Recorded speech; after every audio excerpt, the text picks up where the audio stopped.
রোমানদের একটা প্রবাদ আছে, ইংলিশে ট্রান্সলেট করলে বিষয়টা এরকম দাঁড়ায় যে to have a second language is to have a second soul.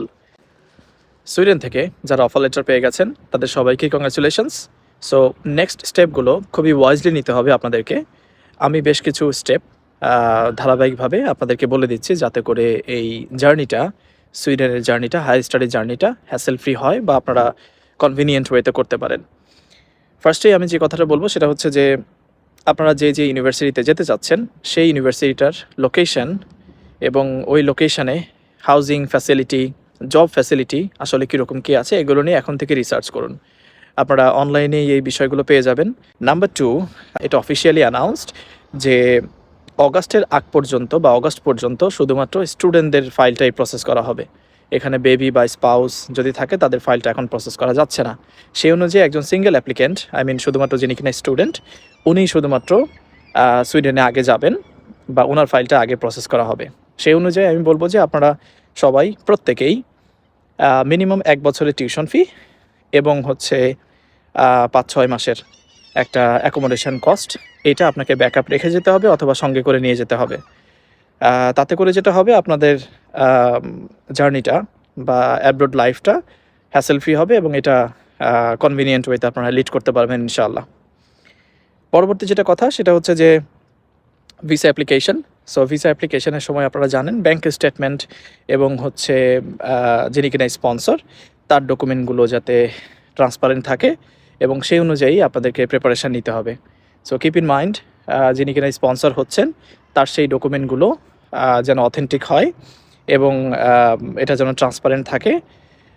Tax রিনের কাগজপত্র, সোর্স অফ ফান্ডিংয়ের কাগজপত্র, এগুলো খুব ভালোভাবে সুইডিশ অ্যাম্বাসি কিন্তু যাচাই বাছাই করবে। সো ভিসা পেতে হলে আপনাদেরকে এই বিষয়গুলো মাথায় রাখতে হবে অফকোর্স। পরবর্তী যেটা কথা, যেহেতু অগাস্ট পর্যন্ত বেশ লম্বা একটা সময় ভিসা পাওয়ার আগ পর্যন্ত আপনি পাচ্ছেন, এই সময়টাকে আপনাকে ইউটিলাইজ করতে হবে। সেটা হতে পারে বেশ কিছু স্কিল ডেভেলপমেন্ট করে। নাম্বার 1 আমি বলবো যে ল্যাঙ্গুয়েজ। রোমানদের একটা প্রবাদ আছে, ইংলিশে ট্রান্সলেট করলে বিষয়টা এরকম দাঁড়ায় যে to have a second language is to have a second soul. So যদি আপনি অন্যান্যদের থেকে নিজেকে এগিয়ে রাখতে চান তাহলে অফকোর্স আপনাকে সুইডিশ ল্যাঙ্গুয়েজ ভালোভাবে অ্যাকোয়ার করতে হবে, অ্যাটলিস্ট বেসিক কমিউনিকেশন।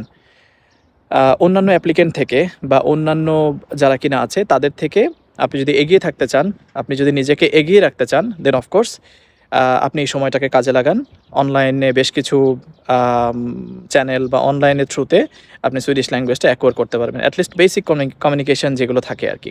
দেন আমি বলবো যে ড্রাইভিং, যারা কিনা হচ্ছেন ড্রাইভিং পারেন বা এখনও চিন্তাভাবনা করছেন, তাদের জন্য আমি মনে করি সময়টাকে আপনারা ইউটিলাইজ করতে পারেন। বেশ কিছু ফুড অ্যান্ড বেভারেজ টাইপের বেশ কিছু কোর্স আছে, শর্ট কোর্স, সেগুলো আপনারা করে আসেন। যারা সাইকেল বা বাইক এগুলো চালাতে পারেন তাদের জন্য অ্যাডভান্টেজ, বা যারা এখনও শিখেন নাই তাদের জন্য আমি বলবো যে এটা আপনারা শিখে ফেলুন, তাহলে আপনাদের জন্য বেশ কিছু সুযোগ, এক্সট্রা কিছু সুযোগ তৈরি হবে। এবং এর পাশাপাশি আমি বলবো যে বেশ কিছু soft skill development, Microsoft Word বা বেশ কিছু টুলসের কাজগুলো যদি আপনারা শিখে আসেন তাহলে পড়াশোনা থেকে শুরু করে অন্যান্য সব কিছুতেই আপনারা বেশ ভালো একটা ফ্যাসিলিটি পাবেন ইনশাআল্লাহ।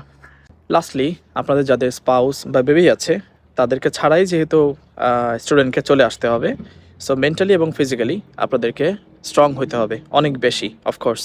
তাহলে যেটা হবে, যে কোনো ধরনের অবস্টাকল, যে কোনো ধরনের প্রবলেম, যে কোনো ধরনের সিচুয়েশান আপনি খুব ভালোভাবেই হ্যান্ডেল করতে পারবেন এবং আপনার কাছে এই অ্যাব্রোড জার্নি বা সুইডিশ লাইফ আপনার কাছে তেমন বেশি কষ্টদায়ক হবে না। এটা তেমন কোনো হ্যাসেল মনে হবে না, এটা তেমন কোনো প্রেশার মনে হবে না আপনার কাছে ইনশাআল্লাহ। So that's it for today. ইনশাআল্লাহ আমি আরও কিছু ইনফরমেশান নিয়ে নেক্সট ভিডিওতে চলে আসবো।